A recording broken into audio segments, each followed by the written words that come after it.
Hi guys, I am SK. आज हम लेकर आए हैं करंट का मैग्नेटिक इफेक्ट।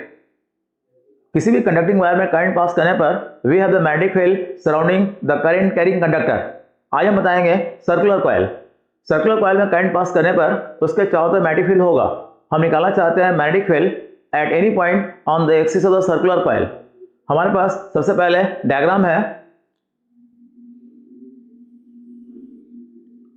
ये एक सर्कुलर कॉइल है, सेंटर हो, radius A, current flow of circular coil is I।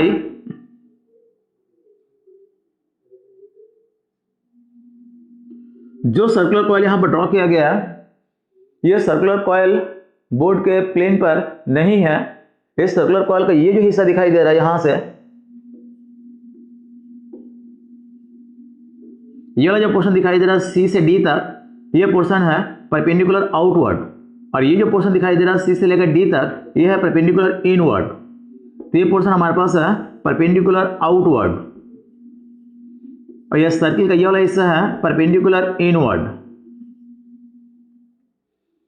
इस सर्कुलर कॉइल में करंट पास करने का साथ साथ चारों तरफ मैग्नेटिक फील्ड क्रिएट हो जाएगा, और मैग्नेटिक फील्ड क्रिएट होने पर हम निकालना चाहते हैं मैग्नेटिक फील्ड का फॉर्मूला। तो मैग्नेटिक फील्ड का फॉर्मूला निकालना चाहते हैं on the axis of the circular coil. तो सर्कुलर कॉइल के एक्सिस पर हमारे पास सबसे पहले P पॉइंट है। ये P पॉइंट है सर्कुलर कॉइल के एक्सिस के ऊपर। This P point is situated at A distance x from the centre. तो P पॉइंट में मैग्नेटिक फील्ड का फॉर्मूला निकालने के लिए सबसे पहले let us consider a small element dl। C point पर एक बहुत ही हल्का सा एलिमेंट मान लेंगे dl। पूरे सर्कुलर कॉइल का एक छोटा सा पार्ट है dl, जिसको बोला जाता है very small element of the circular coil. P point पर मैग्नेटिक फील्ड का फॉर्मूला निकालने के लिए सबसे पहले हम निकालेंगे P पॉइंट पर मैग्नेटिक फील्ड कितना होगा due to very small element dl। जो स्मॉल एलिमेंट dl है उसका मैग्नेटिक फील्ड निकालेंगे P पॉइंट पर। उसके बाद इंटीग्रेशन करने पर आएगा total magnetic field due to whole circular coil. तो P पॉइंट पर मैग्नेटिक फील्ड निकालना चाहते हैं पहले due to small element dl। तो dl का मैग्नेटिक फील्ड P पॉइंट में निकालने के लिए ये डिस्टेंस हम मान रहा है r। उसके बाद हम लिख रहे हैं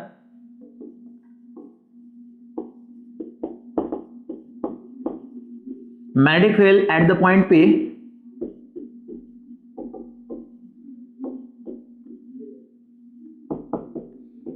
due to very small element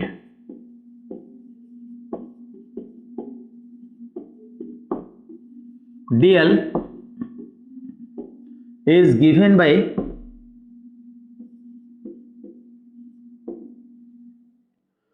हमारे पास फॉर्मूला है Biot Savart law. Biot Savart law use कर हम लिख सकते हैं I d l sine theta by are square. इस बायोट-सावर्ट लॉ में theta is the angle between the direction of dl and r।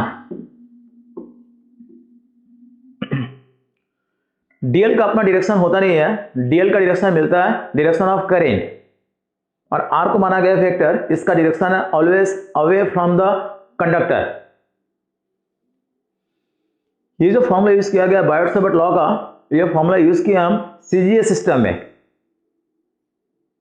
ऐसे सिस्टम के लिए यहां पर होगा mu 0/4 pi I d l sine theta by are square. Theta is the angle between dl and r। Theta जो है वो dl और r के बीच का एंगल है। dl का अपना डायरेक्शन नहीं है, dl का डायरेक्शन हम लोग को मिलता है हर समय from the direction of current. तो यहां पर वैसे हमारे पास r है, ये r वेक्टर है अवे फ्रॉम द कंडक्टर, और जो dl दिखाई दे रहा है हमारे पास यहां पर, इस dl के अंदर देखो यहां पर करंट जा रहा है और करंट निकलकर बाहर आ रहा है। ये करंट पीछे से एंटर करेगा और निकलकर सामने आएगा बाहर की तरफ। तो जो dl दिखाई दे रहा है, इस dl का डायरेक्शन क्या होगा? dl का डायरेक्शन वही होगा जो डायरेक्शन है करंट का। तो डीएल का डायरेक्शन यहाँ से होगा, डीएल जो करंट है निकल कर बाहर आ रहा है, तो डीएल बाहर आ रहा है, तो ये हमारे पास ये जो दिखाई दे रहा है हमारे पास direction, this is the direction of DL. ये करंट निकल कर बाहर आ रहा है into the air perpendicular outward, यही है डायरेक्शन ऑफ डीएल। तो ये डीएल है और ये आर, तो डीएल और आर के बीच का यहाँ पर एंगल बनेगा 90 डिग्री। इस एंगल बन रहा 90 डिग्री, इस एंगल को 90 डिग्री को हम यहाँ पर अभी बैठाएंगे। यहाँ बैठाने पर ये होगा I d l sine 90 by are square. Sine 90 is 1, it becomes I d l by are square. उसके बाद हमारे पास पी पॉइंट पर जो मैग्नेटिक फील्ड है due to small element d l, इस मैग्नेटिक फील्ड का यहां पर डायरेक्शन क्या होगा, डायरेक्शन निकालने के लिए वैसे हम यूज करेंगे Biot Savart law in the vector form. तो बायट-सैवर्ट लॉ का वेक्टर फॉर्म क्या था, बायट-सैवर्ट लॉ का वेक्टर फॉर्म यहां पर लिख रहे हैं हम, dB is equal to I dl cross are.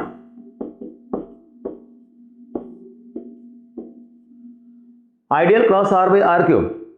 Magnetic field का डायरेक्शन निकालने के लिए वैसे हम स्क्रू घुमाएंगे बार बार फ्रॉम डीएल से आर, डीएल से आर स्क्रू घुमाएंगे तो मिलेगा हम लोग डायरेक्शन ऑफ मैग्नेटिक फील्ड। तो डीएल से आर स्क्रू घुमाएंगे कैसे, उसके लिए हम स्क्रू यहां पर घुमा कर देख रहे हैं, देख लो पहले। ये हमारे पास है direction of d l, this is the direction of r. तो डीएल से आर स्क्रू घुमाएंगे, ये स्क्रू इस तरह से घुमाएंगे डीएल से आर की तरफ, तो उस समय देखा गया स्क्रू उठेगा इस तरफ, उठेगा बाहर की तरफ, अब बाहर की तरफ उठेगा तो इसका डायरेक्शन होगा डीबी। इसको यदि और समझना चाहते हो तो समझने के लिए वैसे हम इसको प्रैक्टिकल करके दिखा रहे हैं। हमारे पास है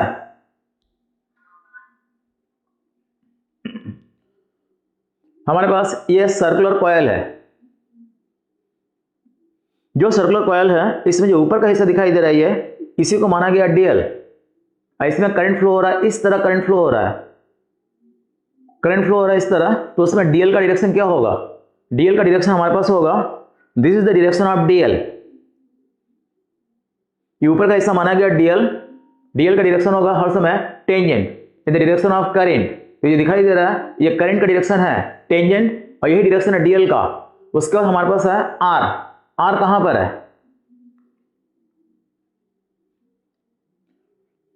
this is the direction of d l and this is the direction of r. 90 degree देख लो फिर से एक बार, जो वहां पर 90 डिग्री बैठा है ये डीएल है, आर है, ये जो एंगल दिखाई दे रहा है हमारे पास यहाँ पर, this angle is 90 degree angle वहां पर। उसके बाद मैग्नेटिक फील्ड का डायरेक्शन बता रहे थे, स्क्रू घुमाएंगे डीएल से आर, ये डीएल है आर है, स्क्रू घुमाएंगे इस तरह घुमाएंगे, स्क्रू घुमाएंगे डीएल से आर, और डीएल से आर यदि स्क्रू इस तरह घुमाएंगे तो स्क्रू क्या होगा, उठेगा, उठ के किधर जाएगा, ये स्क्रू उठ कर जाएगा आउटवर्ड, बाहर की तरफ उठेगा। खास क्या है, खास ये है कि जो प्लेन दिखाई दे रहा है हमारे पास, ये प्लेन अभी हमारे पास इंक्लाइन प्लेन है, तो स्क्रू उठेगा आउटवर्ड, ये उठेगा परपेंडिकुलर उठेगा, लेकिन प्लेन ही इंक्लाइन है। तो प्लेन ही इंक्लाइन है तो जो डीबी इस तरह नहीं आएगा ऊपर, डीबी क्या होगा, थोड़ा सा इंक्लाइन हो जाएगा। तो वहां पर जो डायग्राम में डीबी दिखाई दे रहा है उसमें स्क्रू घुमाया गया है डीएल से आर, तो डीएल है परपेंडिकुलर आउटवर्ड और आर इधर इंक्लाइन, ये एंगल है 90, ये स्क्रू घुमाया गया डीएल से आर, और डीएल से आर जब स्क्रू घुमाएंगे तो स्क्रू ऊपर उठेगा, ये परपेंडिकुलर उठेगा, लेकिन परपेंडिकुलर होगा इस प्लेन के ऊपर, और इस प्लेन में परपेंडिकुलर होने पर ये डीबी हो जाएगा थोड़ा सा इंक्लाइन। वही डीबी का डायरेक्शन वहां पर दिखाया गया है, और डीबी का डायरेक्शन दिखाने के बाद जो यहां पर डीबी दिखाई दे रहा है, this d B can be resolve into components according to resolution of vector, vertical component, horizontal component. इस एंगल को मान रहा है फाई, यदि ये एंगल फाई है तो ज्योमेट्री से ये वाला एंगल भी फाई होगा। According to resolution of vector, vertical component is d B cos phi, horizontal component is d B sine phi.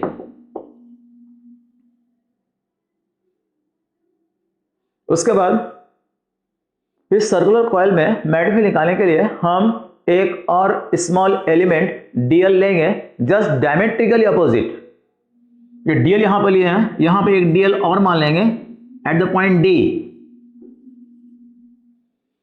दो डीएल क्यों माना गया है? क्योंकि इस डीएल में वैसे करंट निकलकर बाहर आ रहा है परपेंडिकुलर आउटवर्ड, और इस डीएल में करंट अंदर जा रहा है। तो ये नीचे वाला डीएल और ऊपर वाला डीएल दोनों का डायरेक्शन अलग अलग है, दोनों डीएल हमारे पास है डिफरेंट। तो इसमें करंट निकलकर बाहर आ रहा है और इसमें करंट निकलकर अंदर जा रहा है। तो इसमें करंट अंदर जा रहा है, तो अंदर जा रहा था, डीएल अंदर होगा, और डीएल अंदर होगा तो इसका मैग्नेटिक फील्ड पी पॉइंट पर होगा। कैसे? इस डीएल का मैग्नेटिक फील्ड निकालने के लिए पी पॉइंट को ज्वाइन करेंगे, डिस्टेंस हमारे पास फिर से होगा आर, ये वाला एंगल होगा फाई, और डीएल अंदर जाएगा तो फिर से एक एंगल बनेगा 90 डिग्री, और फिर एक स्क्रू घुमाएंगे तो इस डीएल का मैग्नेटिक फील्ड पी पॉइंट पर होगा in this direction dB. Once again, this dB can be resolved in two components: resolution of vector, vertical component, horizontal component. This vertical component once again becomes dB cos phi. Horizontal components होगा dB sin phi. Geometry से ये angle भी होगा एक बार फिर से phi. जो diagram दिखाई दे रहा है हमारे पास, इस डायग्राम में vertical component dB cos phi equal and opposite cancel each other. Horizontal component dB sin phi acting in the same direction gets added, दोनों ऐड हो जाएगा। ये vertical component equal and opposite है, कैंसिल होगा। इसी तरह से हम डीएल और भी लेंगे, डीएल यहां भी लेंगे डायमेट्रिकली अपोजिट, और डीएल लेंगे बार बार, तो वर्टिकल कंपोनेंट फिर आएगा। अब वर्टिकल कंपोनेंट बार बार कैंसिल होगा, हॉरिजॉन्टल कंपोनेंट बार बार ऐड होगा। यहां हम 2 डीएल लिए हैं, 2 डीएल और लेंगे, उसके बाद 2 डीएल और लेंगे। जितना भी डीएल मानेंगे इसमें वर्टिकल कंपोनेंट बार बार कैंसिल होगा और हॉरिजॉन्टल कंपोनेंट ऐड होगा। हमको चाहिए magnetic field due to whole circular coil. तो पूरे सर्कुलर कॉइल का मैग्नेटिक फील्ड जाने के लिए हम करेंगे इंटीग्रेशन। इंटीग्रेशन होगा किस पर? वर्टिकल कंपोनेंट कैंसिल हो रहा है, इंटीग्रेशन होगा dB sin phi, क्योंकि dB sin phi कंपोनेंट ही बार बार ऐड होगा। तो मैग्नेटिक फील्ड निकालने के लिए इंटीग्रेशन हम करेंगे ओवर dB sin phi। तो dB sin phi का इंटीग्रेशन कर रहे हैं। Now we have the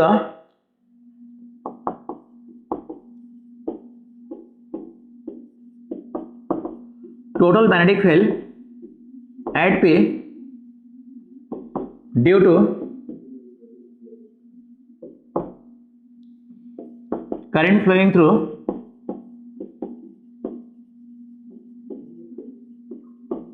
whole circular coil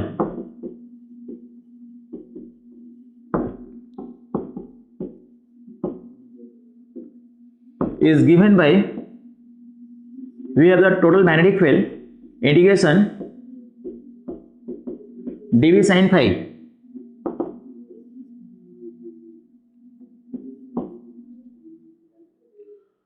dB का मान हम पहले निकाले थे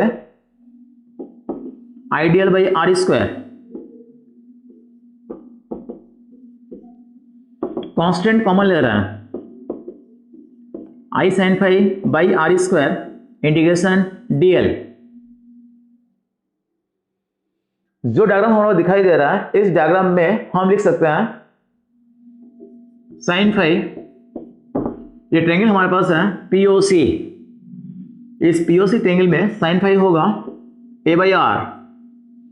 this is a right angle triangle, we can use Pythagoras theorem, R square is equal to A square plus x square.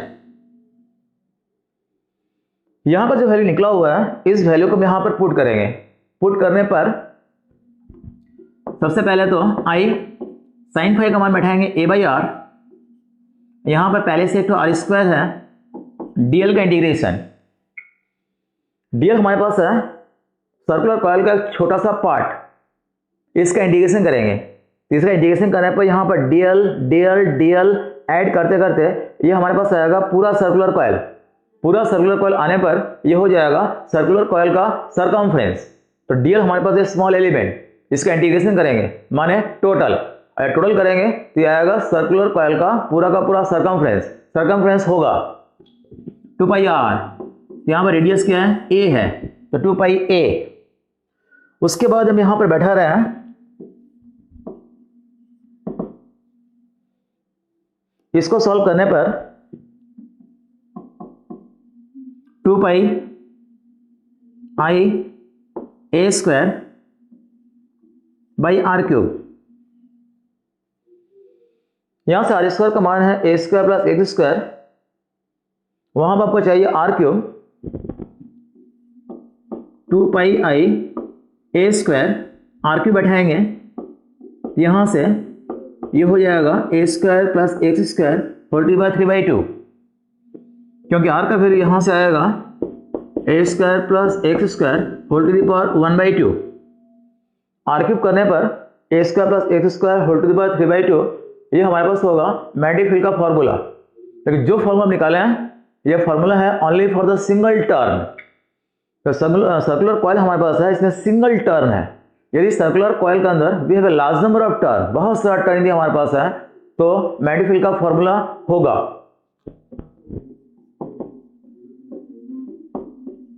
For n turns.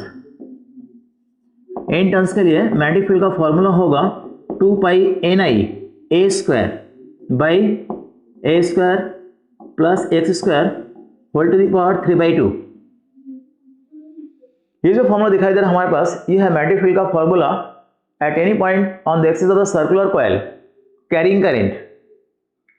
लेकिन जो formula निकाले हैं यह फॉर्मूला हमारे पास है CGS। ऐसे सिस्टम में इस फॉर्मूला को लिखने के लिए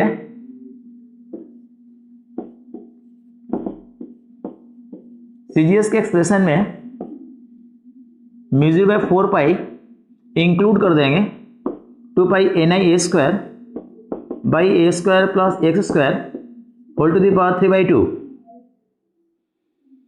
ये हमारे पास एक फाइनल एक्सप्रेशन है for the magnetic field at any point on the axis of the circular coil carrying current.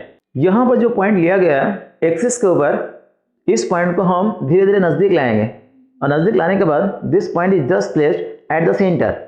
इस पॉइंट को सेंटर पर लेकर रख देंगे, इस पॉइंट को सेंटर पर मान लेंगे। सेंटर पर मान लेंगे तो सर्कुलर कॉइल का क्या होगा, magnetic field eight the centre. तो अभी हम क्या कर रहे हैं, जो पॉइंट हमारे पास है इस P पॉइंट को हम मान रहे हैं एट द सेंटर। सेंटर पर मान लेंगे तो मैग्नेटिक फील्ड होगा कितना, इस पॉइंट को जब हम सेंटर पर ले जाएंगे x ग्रेजुअली डिक्रीजेस, घटते घटते घटते x का मान होगा 0 एट द सेंटर। हम फॉर्मूला लिख रहे हैं at the centre of the circular coil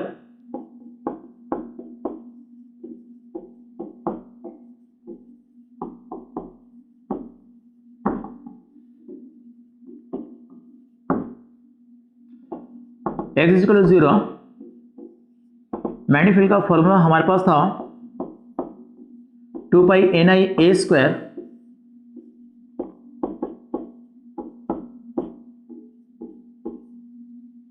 A square plus x square whole to the power 3/2 in CGS system. In this expression we can put the value of x is equal to 0. x का मान यहाँ 0 बैठाने पर expression becomes 2 pi ni a square by it becomes a cube. Final expression we have 2 pi ni a square a cube get cancelled. We have the a in the denominator. This is the magnetic field at the center of the circular coil in the CGS system. If you want to convert this expression into SI, once again we can include B is equal to mu0 by 4 pi 2 pi ni by a. This is the magnetic field at the center of the circular coil in SI system. ये आज हम discuss कर रहे थे circular coil के अंदर current pass करने पर चारों तरफ मैग्नेटिक फील्ड होगा। मैग्नेटिक फील्ड हम निकालना चाहते थे eight any point on the axis of the circular coil. तो सर्कुलर कॉइल के एक्सिस के किसी पॉइंट पर मैग्नेटिक फील्ड का मान निकालकर बताया गया। उसके बाद हमारे पास इस तरह का और भी बहुत सारे इलेक्ट्रिसिटी में नेक्स्ट टॉपिक और भी है, उसके बारे में और भी डिटेल्स आगे हम वीडियो जारी करते रहेंगे। ये वीडियो कैसा लगा इसके बारे में भी वैसे हम चाहेंगे सभी कोई इसको लाइक कमेंट और शेयर करें। उसके बाद इतना ही आज तक ओके।